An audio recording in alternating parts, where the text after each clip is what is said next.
Tad Hyroop. We Hey. are. Hey, Tad. Hey, Michael, how are you, man? Good.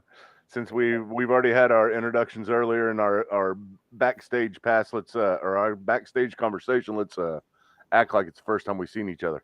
Yeah, well, Hey. you're getting better looking. And I went to that Operation 200 today. Yep. Yeah, How that's did a you good find it? because I Googled Operation 200. I mean, it Oh, was did I? Well, did I tell you about it? yeah, we Oh. talked about it because the name was from Operation and Alphabet. Oh yeah, that's right. Okay, I was gonna say I don't know how to find that right now. It's Yeah, not. no, it's on YouTube, and that's where I found it. And it was yeah, you Yeah, were a big fella. 80 pounds now. That's crazy, Just man. from, last week I started dieting, as you know, right? Yeah, yeah. But beforehand, it was 70 pounds. Just Wait, so this has only been a week? what? Yeah, This has only been a week? yeah, 1 week. 80 pounds in a week? Yeah, I lost I lost 10 pounds this week. Like I was losing 5 pounds maybe every couple of weeks whenever I started wearing my mask, just from wearing it. I don't know. I watched a video. This has nothing to do with theology, but I watched a video the other day about how much sleep has to do with fat burning. If you don't sleep, it doesn't burn fat. Just crazy. Man, I got to get into this CPAP thing or something because I'm just not. Well, we got a new puppy named Kenny, and if I could find him, I'll show him to you later. But he's here, Kenny. Here, Kenny. There he is. He's a skipper key. Look at this guy. Look at this. He's gonna get a little bit bigger than that, but not much. That is cute. Looks like that is a bat. That looks like a bat. Bat. Did you hear that? Yeah, he's You ought to call him Bat. That's a good name. His name's Kenny. He's Bat to me. Hey, so I got a couple of questions real quick. Can we just jump into this? Yeah. I've watched all your iPod or all your, what do you call them, podcasts. iPod. Since shut up. Come on. Since about 5 this morning, and there was one that really struck me, that Jesus went to hell, and that was I need to know more about that. Actually, wait a minute. I did a podcast about Jesus going to hell. Yeah, you and your guy, whatever his name was. So I'm kind of getting jealous of that now because I've seen you two together so much. You were standing. It was in the Credo House, which that's got to come back. I mean, you've got to get that back. No, I didn't say he went to hell, did I? He was an angel, and you said that he might have gone down there just to proclaim victory. Yep. Huh. It's weird. I mean, that's not the view I take. I take the view. I mean, there is a passage about that. Let me see if. Hold on just a second. Yeah. In 1 Peter, I think it's chapter 3. There's a passage about that people interpret this way. Let's see here. What's that guy's name that you were used to do that stuff with? It's either Rome or Tim. I think who the other one? Tim. If it's at the Credo House, it was Tim. Okay. Let's see here. It's right here. It says 1 Peter chapter 3 verse 18. For Christ also died for our sins once for all, the just for the unjust. What a great passage, though. Beside itself, I mean, once for all, the just for the unjust, so that he might bring us to God, having been put to death in the flesh and made alive in the spirit, in which the spirit, in his spirit, in which he also went and made proclamation to the spirits now in prison. So immediately, prison would be hell. That's the idea here. That's what you would think, possibly. Right. And then it said, who were disobedient when the patience of God kept waiting in the days of Noah during the construction of the ark, in which few, that is 8 persons, were brought to safety through the water. He's talking about baptism, the relation to baptism, but it's either, okay, you got one view that says, and this is actually I think the historic Christian view, because we have it in our creeds that Jesus went to hell, and it does say the word hell, and I don't think it just means death. He went to death. I think to hell. I don't think because I think what this is the primary passage that everybody will use talking about. There's a couple others that kind of, but they're not even close to this. But whenever it says he died for our sins once for all, and then in the Spirit went to make proclamation to the spirits now in prison. Now, you can either take it as him, Jesus dying, and then his spirit going to make proclamation to these spirits that are now in prison. Maybe it's the angels that were disobedient in Genesis chapter 6, because that's what started all. Genesis chapter 6, right before the flood, it shows that angels from heaven saw that the daughters of men were beautiful and went and had sex with them and created the Nephilim, and the Okay. Nephilim are the giants of the old days. And I know it's all weird stuff. I mean, I actually really do believe it. I think there's a whole lot that is behind this that you can substantiate it from the Bible, outside the Bible, everywhere, because every single ancient tradition has this same thing of giants. I mean, where do they come from? It's just, and it's the same What type was of a stuff. giant back then? I mean, back then people were like 4 feet tall. So it was a No, giant. no, no. I'm talking. I mean, we even have some measurements here in the Bible that talk about some of the descendants of them, like Goliath, who was 9 foot tall. But these people are, I mean, they're in. Let's set that aside to talk about Yeah, Jesus going to hell.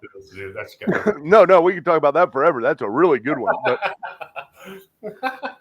But Jesus, either at the time of his death, went and made proclamation, let's say, to all the people who had died before Jesus and hadn't heard the gospel and didn't believe in him. And he says, hey, this is the reason why you're here. That's kind of the idea that a lot of people take, that he went and made proclamation of victory and said, I have uh, uh, had victory over sin, over death, over Satan, and making proclamation to these people, telling them about his victory. I mean, I don't know why he'd do that uh, to the people that are already It dead. doesn't sound like Jesus, the one that I know.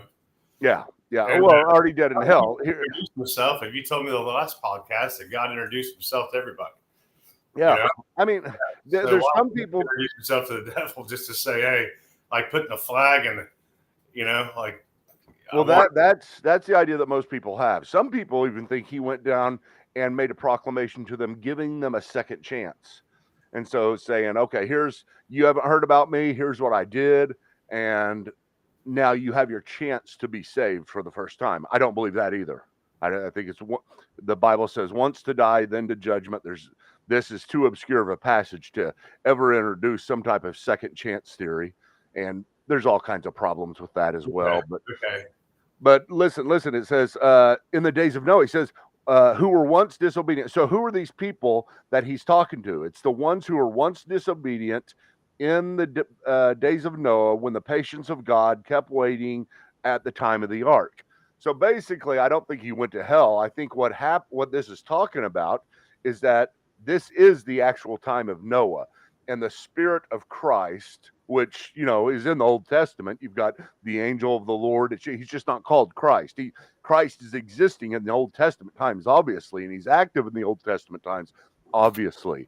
And so in the Old Testament times, whenever the flood was coming and Noah was preaching or telling people about it, trying to get people to straighten up or at least get on the boat with them, this is he's speaking through the Spirit of Christ. Christ is proclaiming through Noah. That's what I think this is saying. And so it is Jesus not went to hell. We're going to end up with this, Jesus going to hell. No. I don't. Listen, I don't even think hell exists right now. I mean, why would hell exist? There has not been a judgment. Right now, people are just in some type of waiting place. I don't know. Whenever they die, maybe they stay where they're at and their ghosts are just waiting. I mean, all kinds of stuff that goes on with that kind of stuff too. People and ghost hunting, and there's legitimacy to a lot of that stuff. It's crazy. You believe in ghosts? Yeah, ghosts. I mean, of course there's ghosts. But people don't cease to exist whenever they die. So they're either in some holding tank or in hell or heaven or just here. I mean, just waiting around doing nothing. But we don't know. It's another podcast that said, I phone's going. That's about angels having free will. Have we talked about this? No, but wait a minute. Do you see what I'm saying here about hell? Yeah, well, I don't understand. Let me finish this part. Okay, listen. In Revelation, it says Revelation chapter 20 or 20, 21, 21. It 21. says the dead in Christ, or the dead in Christ rise. We're already in heaven. That's First Thessalonians. But in Revelation chapter 21, it says that the sea gives up his dead. All the dead will rise. So all the dead will be before God, and the books will be opened, and that is the time of judgment. And basically, you're either stand before God and you say, I want Christ to take my punishment, or I've had Christ take my punishment, or I want to stand on my own before you. And all the people that are judged are not those who are in Christ. You and I, who have trusted Christ, we stand behind God in a figurative sense. We're behind him, we're protected by him. But all the people who never trusted Christ say, I will take my own judgment. Give me, whatever it goes, I stand on my own. And God opens the books and judges them according to their works. That's what it says, right? Now, then, I mean, why would God send people to hell before he has judged them? I mean, it's not. But when does he judge? After they die, or while you're living? Come on. No, this is future. This is a one-time event in the future after there's a new earth created, or all of earth is basically. Oh, dude, I'm so tired. Come here, little puppy. Yeah, but he's a barker. Judgment is a one-time event in the future. It's a what? It's a one-time event in the future. Okay. So the judgment happens, and then hell is created. That's my view. I mean, I could be wrong. There could be a hell right now. Yeah, I could be wrong. Jesus could have gone to hell and made proclamation to him and said, "Hey, I made victory, and I died on the cross and rose from the dead and beat Satan, and you made the wrong choice." I don't know, but I think this best fits within a fully systematic theology that Jesus was just preaching through the spirit of Noah in the days of Noah. That's what this is talking about. So he didn't go to hell, and I don't even think hell exists. I know people bring up the rich man and Lazarus, but I don't think that's what that's talking about. I think that's just talking about the end times. The rich man and Lazarus is a really good story about a man going to hell, and while in hell saying, "Hey, somebody over there," looking across the chasm to heaven and saying, "Somebody help me." I think it's very figurative. I think it's talking about the very last time, whenever how bad hell is going to be and how you cannot get out of hell once you're there. That's the rich man and Lazarus, and it's just ultimate ends, not ends that we're talking about right now, like after you die, the in between state. Okay, so what do you think if there is no, if you don't? Apparently, the last time I think you told me, or maybe I watched this morning, you don't believe in the word like there is no Lucifer. There's no what? Lucifer. Yeah. You called him Satan. You didn't like the word Lucifer for some reason. Yeah. And so, do you think free will gives us the right to make bad decisions, or do you think it's the devil that's giving us bad decisions, or why do we make? You see where I'm going with this? Why do we sin? Is that it? Yeah. Perfect. That's perfect. I don't know. But everybody will say, "Oh, it's the devil. It's the devil," and yet. No. I mean, I think there's three things. I think there is the devil, the world around us, and our own personal inclinations.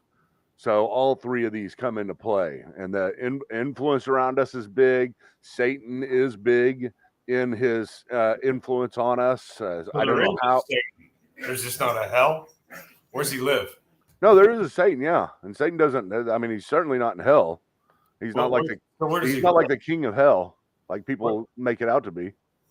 So where's he reside? I don't know where he's at right now. He's probably in some place that is meaningful, that he is, attempting to have some type of big picture plan and trying to orchestrate things. I don't know. I mean, he's probably never even heard my name. Well, he probably met us in Phoenix. Huh? He probably met us in Phoenix. No, he didn't need to meet us in Phoenix. We were doing it well on our own. he probably doesn't bother the people that are really screwing up pretty bad. They're already on their way to hell. I was telling Rhonda the other day, and we'll get back to this, but this just popped in my mind. When I'd be at that bar, the dugout that we'd go to, I went, not the dugout, but anyway, it was one of them. Well, I'd be playing pool, and you'd come up with some new album, whether it was Pearl Jam, a new U2 album, and you'd walk in there, and whether I was playing pool or talking to a girl, I'd stop everything, go to your car, you'd make me read the liner notes and the whole song, and then I would just stop everything I was doing and just listen. That's respect, brother. But I mean, we sat there in the parking lot, and then when Braveheart came out, you go, dude, this is the best we've ever seen in my life. It was like, I know, dude. I'm obsessive. I'm an obsessive person. Yeah, but I love that. I am too, and that's why he gets you so well. If you say it's a big deal, I'm like, I drop everything and let's just go. Let's just do it. Yeah, I do remember that day listening to Octoon Baby out in the parking lot of Henry Hudson's. Henry Hudson's. That's what Henry Hudson. Yeah. That's where we also listened to Even Flow for the first time. I remember that too. I remember that. Yeah.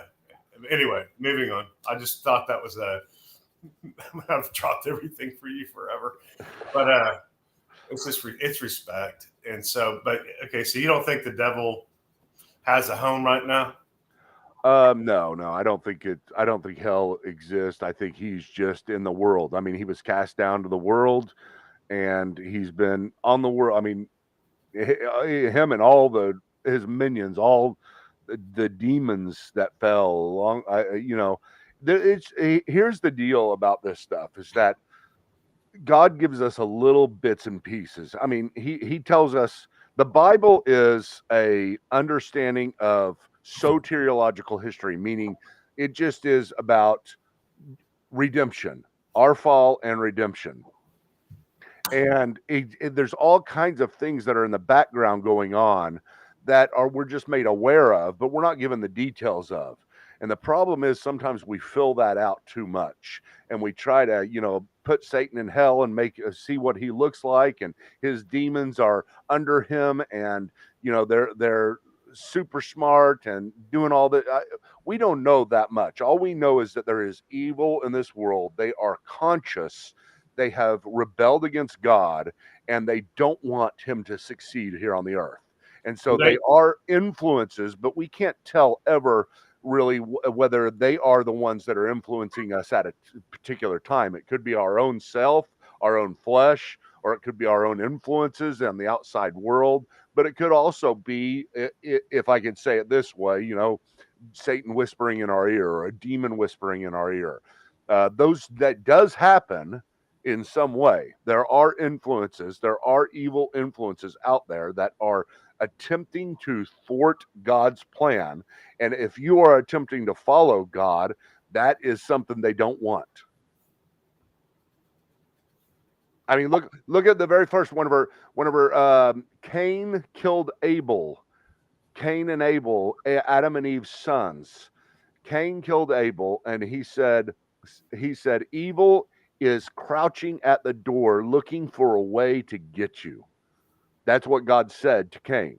And that's what it is to us as well. It's evil is hiding and waiting, and there's some consciousness that is trying to make us fall. You've got Satan in the garden. You've got the snake in the garden that started the temptation. Now, Adam and Eve had free will. They obviously should not have done that, but that was an influence. That was an influence for them whenever they had no previous influences. They had no parents, no society, no culture, no upbringing that would have led them towards sin. So Satan had a big part in the original sin. And that's why the curse came. And, Satan was cursed, and that's where Christ was first introduced. Do they say hell in the Bible? Yeah. I mean, it's the word Hades, it's the word Sheol, it's the word Gehenna. Those words are all kind of Gehenna is probably the most definite way we think of hell. Hades is more like the place of the dead. Just we don't know. It's a mysterious place where everybody goes whenever they die. So yeah, I mean, it's talked about a lot. Christ talks about hell a lot. I mean, a whole lot. So, do you believe in purgatory? No, no. Purgatory is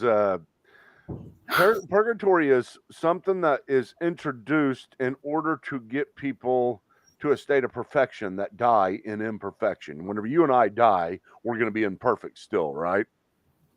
I don't know. I haven't Well, died.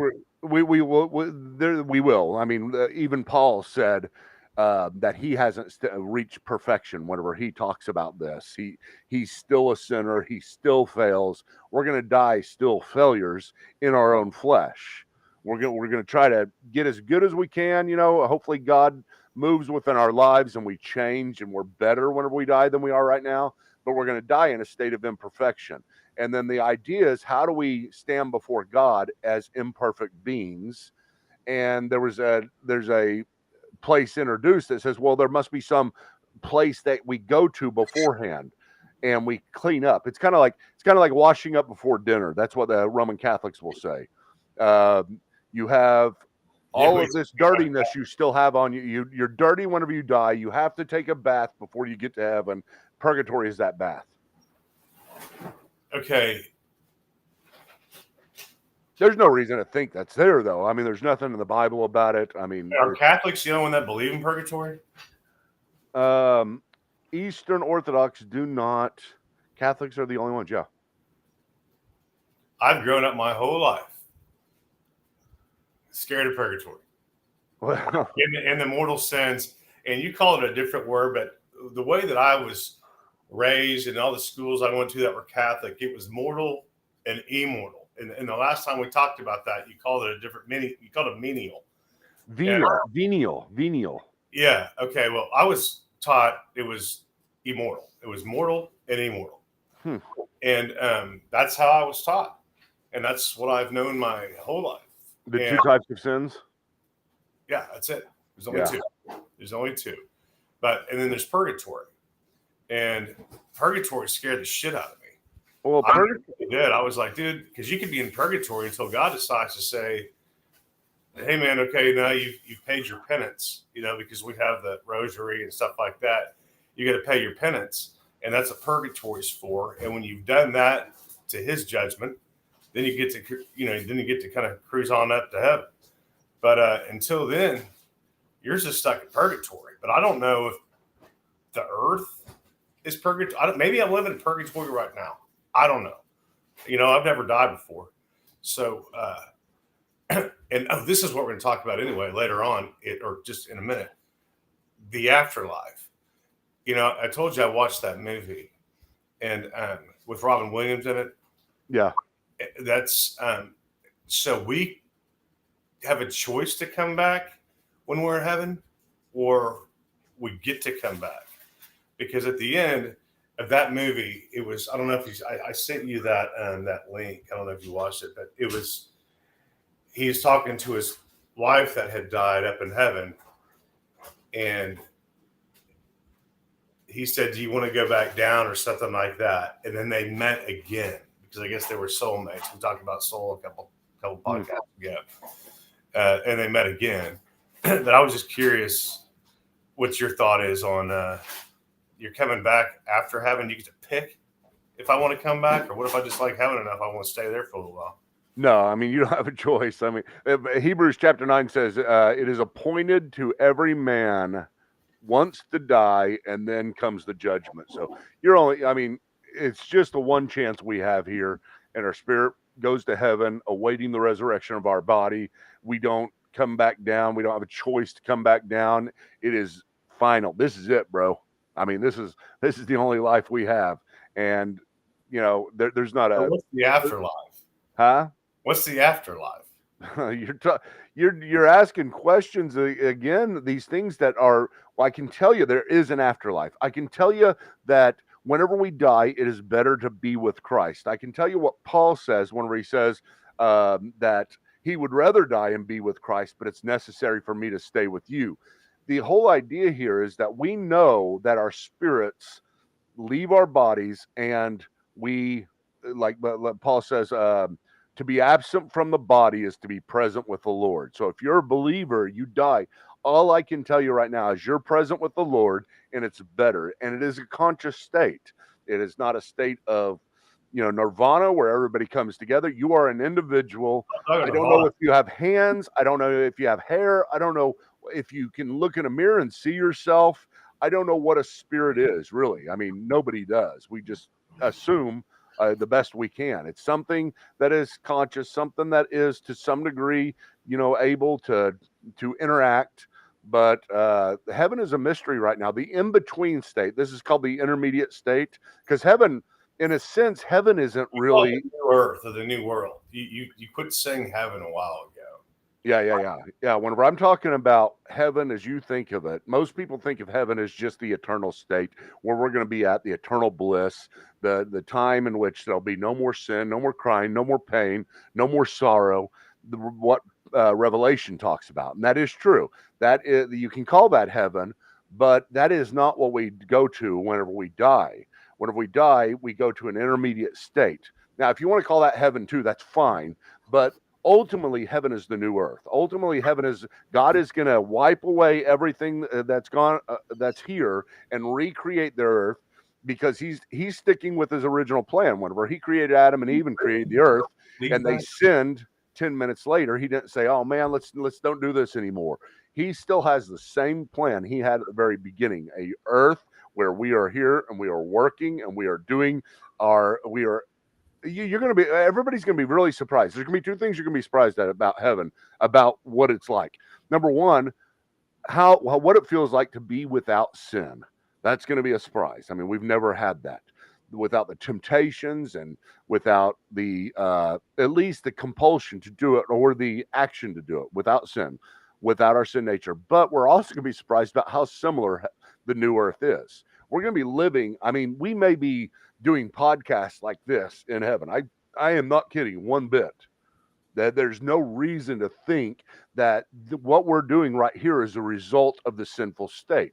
There may be cars, there may be vehicles, there may be space exploration, there may be everything else. God will be there. We will be without sin, but it's not as if he's going to tell us everything. Part of the great human experience is our learning, our interaction, the relationships we have, working, achievements, just everything that we have down here, we enjoy and we love, because we're created in the image of God. We will still have that in heaven. So it's not going to be like this ethereal bliss. It's going to be very down to earth. We won't be able to defy gravity. We won't be able to fly because we're in heaven, where gravity is not a result of sin. You think we meet God in heaven? Well, of course, yeah. I don't know. I mean, Jesus is actually in his physical body still, in the intermediate state or in heaven. You can call heaven. Here's a good way to look at heaven. Okay, listen to this. Heaven is the place that God resides. Right now, he is in an intermediate state that we go to. Later, he will be on the new earth, because it says in Revelation chapter 21, behold, the dwelling of God has come down to earth. And so God will be on the earth. So that heaven is heaven on earth, basically, if you can put it that way. So you can say heaven is the place where God resides. Although, I mean, can you hear my dog? Yeah. It's where his presence resides. That is a sharp bark. Yeah, I'm sure it's my fault. Do you see what I'm saying? Do you see what I'm saying? Yeah, no, I get that, and I like that, and it's kind of comforting, actually. What, how the earth is going to be? Pressure off, that it's not going to be. It takes it to where it's not going to be so mysterious of what heaven's going to be like, because you got so many people telling you different things about what heaven's going to be, and it's almost like, I'm going to say it anyway if I can.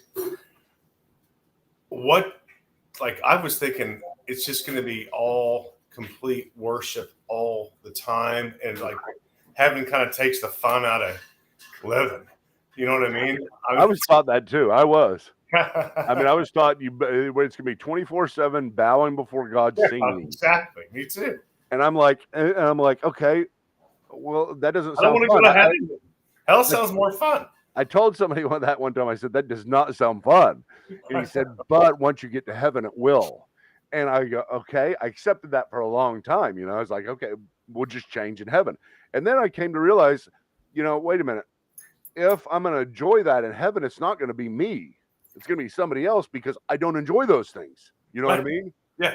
I mean, I'd have to be transformed into something else that doesn't have any inclinations like that at all. Me.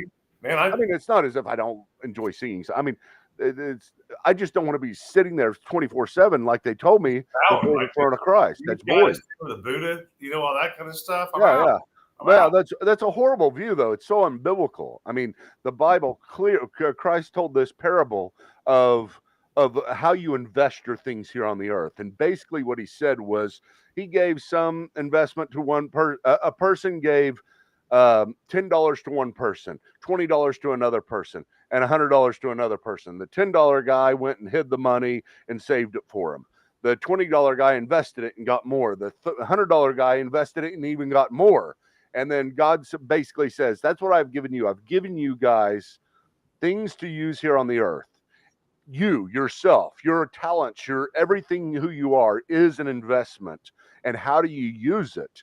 And the people who invested well, Christ said, well done, my good and faithful servant. Now I'm going to make you in charge over many cities or many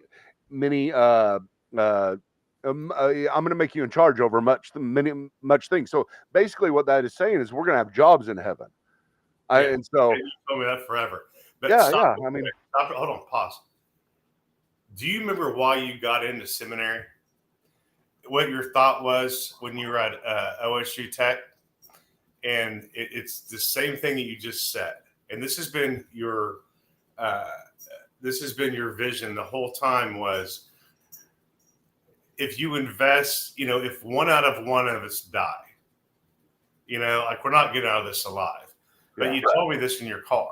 You said, if one out of us die, why wouldn't I? And we're investments are investments, like you were just talking about. Why wouldn't I invest 100% of my life to God? Yeah. I was with you that day. It was a revelation. Yeah, I can't even told you about it, but I remember where I was at. It was over there off of the Lake Road I was right. I was with you. You weren't with me? I was on my way home from OSU Tech. School, you asked. Yeah, I was.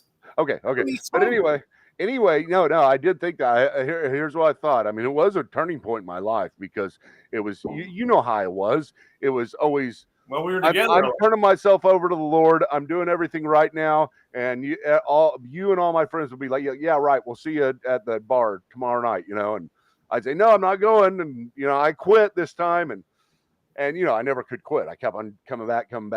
But, there was a progression in me and a progression of understanding and obviously God was working and I was studying and I was trying to understand it all. And then finally it was just like a light came on whenever I was on my way home. And I just said, wait a minute, if this is true, it's worth everything. Yeah. And then I thought, wait a minute, do I believe it's true? Do I really believe it's true now? And this is whenever I'd been going to that guy, Chet Lackey, who taught me. Chet. I remember Chet. Yeah. Defended the faith and taught me all this apologetics. And it was like in my mind, I was like, this stuff is really true. I believed it all my life, but this is really true. I can't believe it's really true. Chet was a big deal to you. Yeah, he was. Yeah, I met him a few times. Yeah. He was a good guy. God took him too early. Yeah, well, only the good die young, Yeah. So, am I going to... he was about my age now. That's crazy. I know. I think he was 52. That's crazy. I'm 52. So, I get to see my dad again and your dad again when I get to heaven? I don't know how it happens right when we die in the intermediate state. People say that whenever you die, all the people meet you. Let me tell you the only reason I might believe that. Not because the Bible says it. I mean, there's one passage that kind of implies that maybe, but but because of near-death experiences. I mean, real-life near-death experiences where people have died and come back and tell. And pretty much no matter what happens around the world, whenever it happens, people tell the same stories. And whenever you have that, I mean, that's scientific evidence that whatever is happening, there's something happening after they die. And if they're all seeing a tunnel, and if they're all coming to loved ones, being welcomed by loved ones, you could say, well, it's just societal influence that happens. And I think to some degree that may be true, but something's happening. People are completely brain dead, and they're having near-death experiences. And I mean, this is you can look this up. There is an academy of study of near-death experiences now. That's not Christian. That's not religious. No, I've got a friend. I don't know if you know him. You know my buddy Ford. You've talked about him before. He died 3 times, and he was out for 5 minutes, 7 minutes at one point. Yeah, I saw his great grandpa, his grandpa, and his dad. Really? I had a conversation with him, and they had to cut him out of a car, and he was dead, like pronounced dead. Wow. And I'm just curious if with your new world,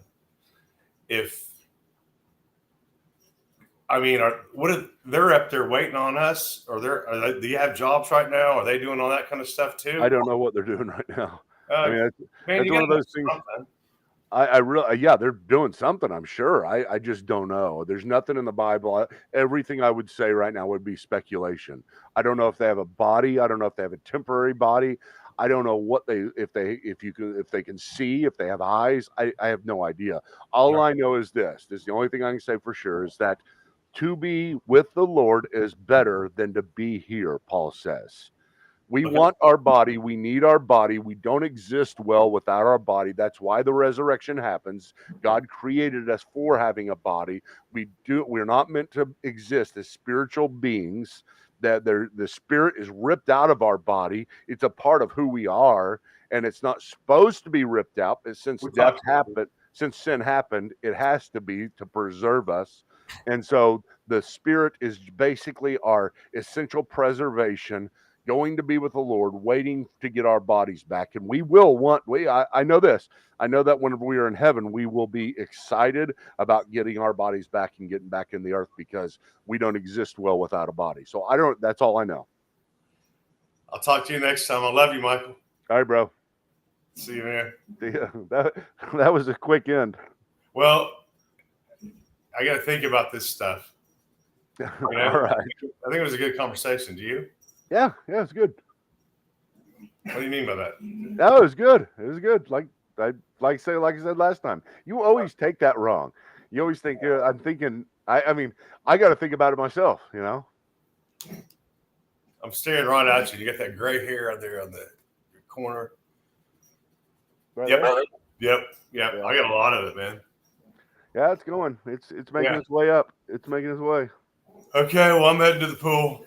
All right, see you, boy.